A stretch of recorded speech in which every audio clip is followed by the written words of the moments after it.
Behold, the JS1000.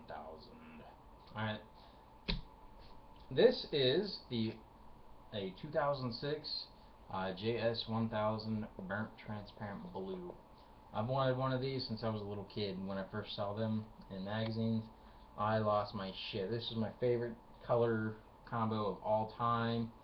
Now that I'm a grown-ass man, my tastes have changed a little bit. However, this was still way, way, way up high on my want list. So, I found one for sale at Guitar Center, so I had to buy it.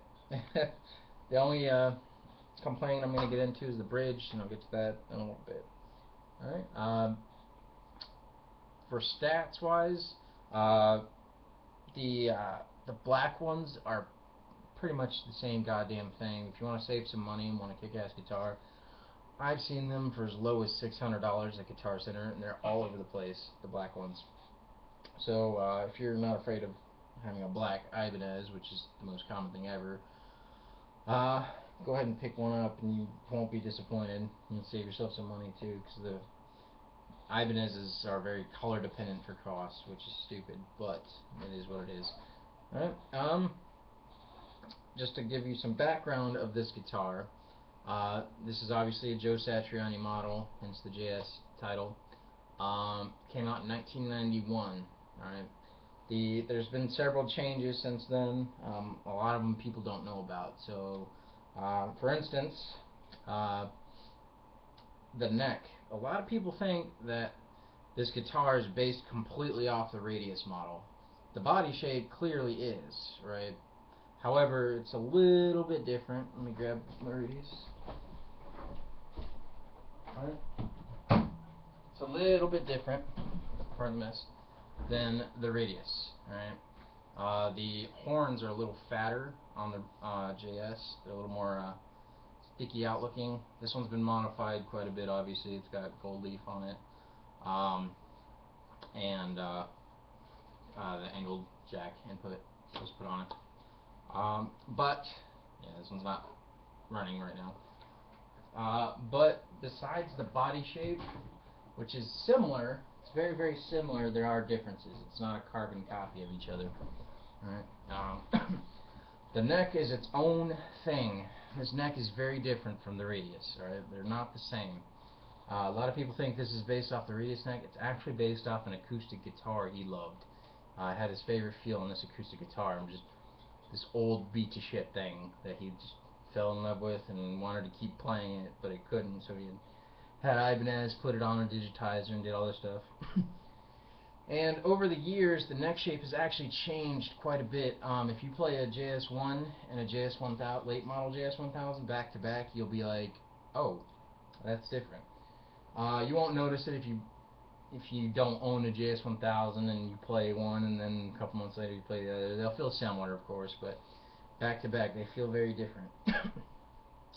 In 1991 they started out with a few plain colors, and then the exotic, like the JS2, which was chrome, with the 3, 4, and 5, which are the hand-painted ones.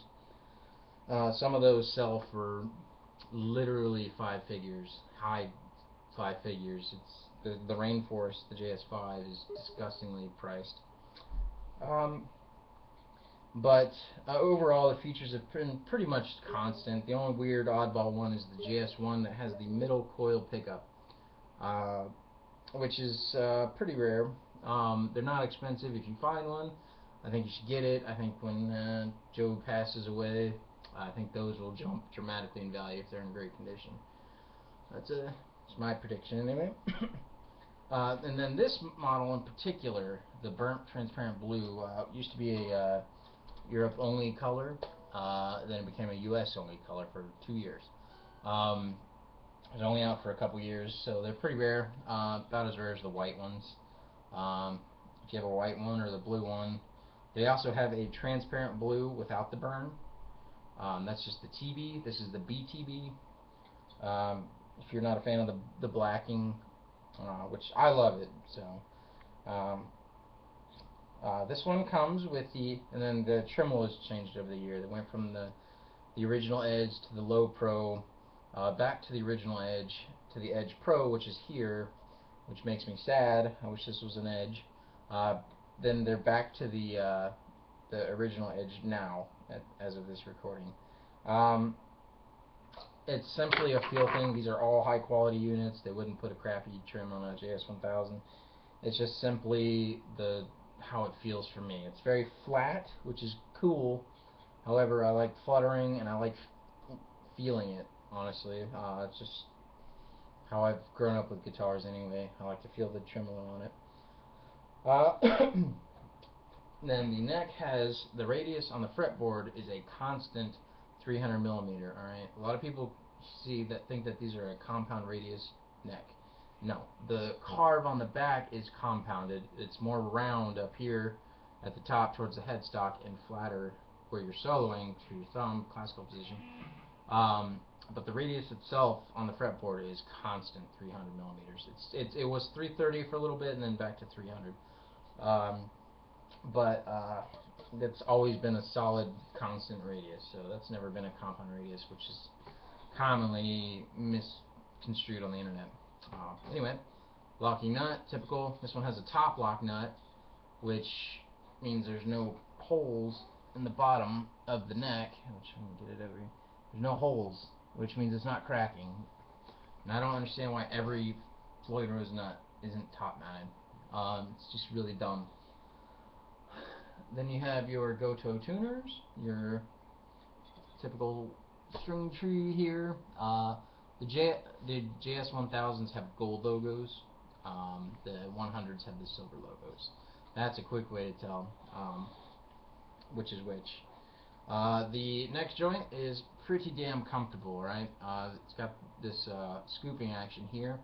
Doesn't go all the way across like the Jim. For me, that's completely unnecessary anyway. I'm not playing on this side of the neck, and the body's so contoured, there's no need for any of that. It feels very smooth and rounded, and your hand fits really well in there. So it's a little bit different than the other typical Japanese Ibanez's. Took the black backplate off a while ago. Typical setup on the back here. Normal Strat style neck pocket here. But it's tilted, so can't really see it, but it's tilted at an angle instead of a flat square piece. For the electronics, we have the PAF Pro in the neck. It's a very smooth pickup without being muddy or brittle. I really like this pickup. It's one of my favorites. And then in the bridge, you have a DiMarzio Fred. It's like a more higher output pickup. It's very similar to an Evo, just has more, it's less vowely, so you have less of that O sound when you're playing. And it's also got a lot more mid-range, so it's more beefy in my opinion.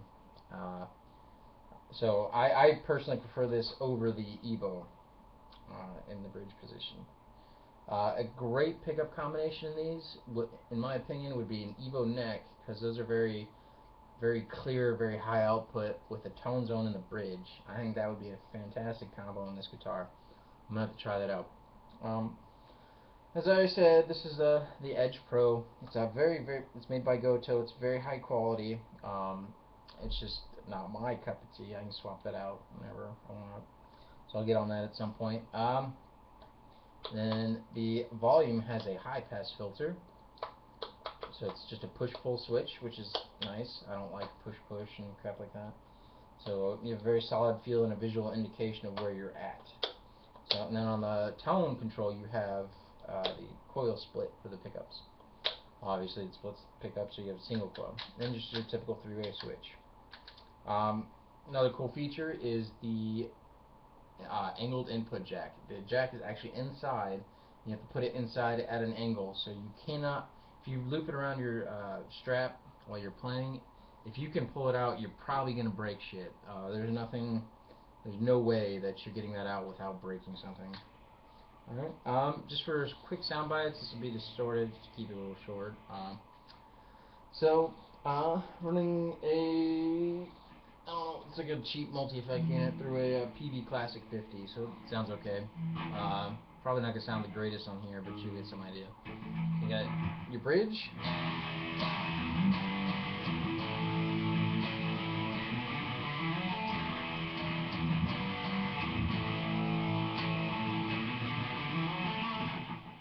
have your middle position, which combines both.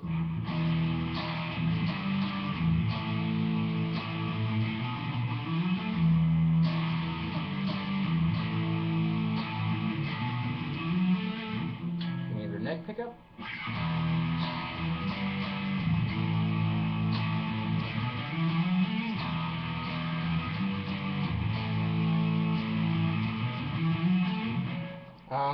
I'm not a fan of the middle position. That's why I would suggest the pickup swap. These two sound great independently together, but when you put them together, they don't sound the best. That's the only reason why I would suggest any kind of pickup swap, is because they don't sound great together. Which maybe you can tweak it, mod it a little bit, I don't know. But for me, I don't care for the middle position at all, except when I'm in a clean tone and coil split. That's the only time I like it. Alright, for some single note runs, I'm going to do, starting on the bridge.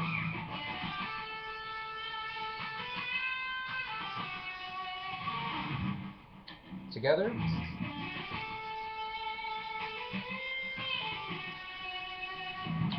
Neck.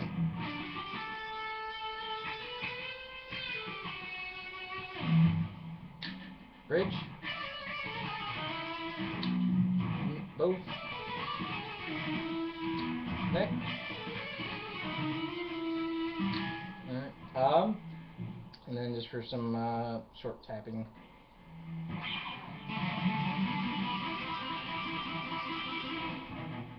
Middle. Neck. And then for some melodic tapping.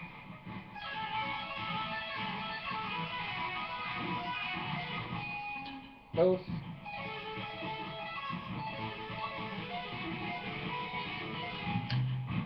Neck. I'm not trying to be perfect here, rushing through. Alright, then I'm not going to do the high pass filter because you're not going to be able to hear it. It's really just for when you're playing clean and want more high ends to show up through your sound. So we got your single coil mode activated.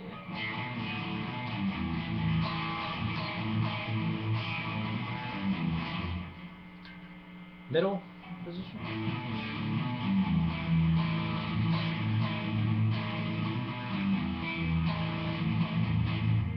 Neck.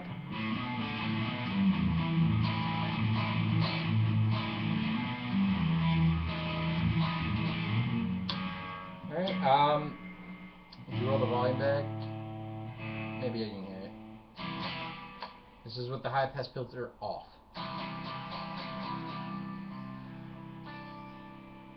High pass filter on.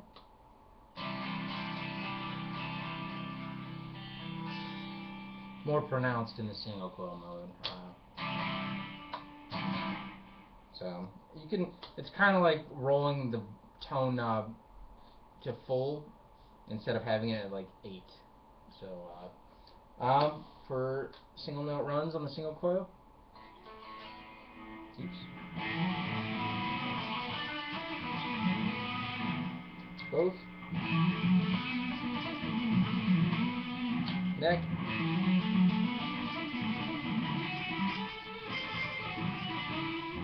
Personal favorite of mine.